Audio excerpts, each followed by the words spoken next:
And tonight, 2 people are dead after a mid-air collision at the Marana Regional Airport just north of Tucson. 2 other people managed to walk away from the crash. 12 News journalist William Pitts is live in Marana with the very latest. William, what happened? Yeah, take a look behind me here. We can see one plane off in the distance that is surrounded by police tape. We think that's the one that actually made it to the ground fairly safely. Now, I do want to notice something else that you can see with this shot.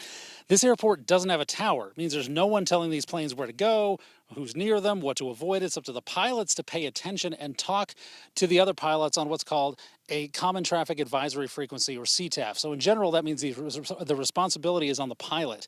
About 8:30 this morning, there were a couple small single engine planes flying over the airport, and the FAA says 2 of them, a Cessna and a Lance Air, ran into each other in midair. It wasn't a head-on collision.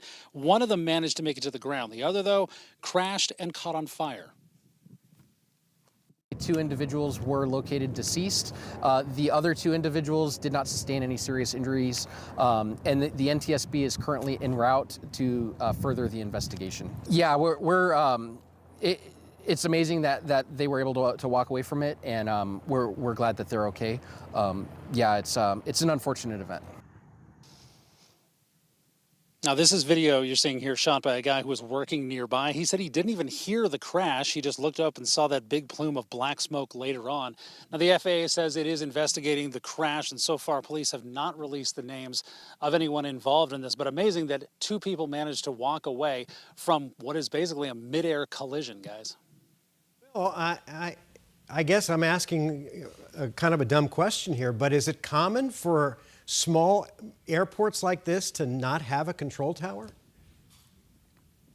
It's really common, actually. A lot of the airports, most of the airports in the country, small airports like this, don't have towers. That's why you go through extensive training when you get your pilot's license, to know what to do in a situation without a tower at an airport. You know whether or not you're supposed to turn left around the airport, turn right around the airport, what the traffic pattern is, and how to dial into those common frequencies to be able to talk to everybody else and kind of keep your head moving around you so you know where all of these planes are. But yeah, very common.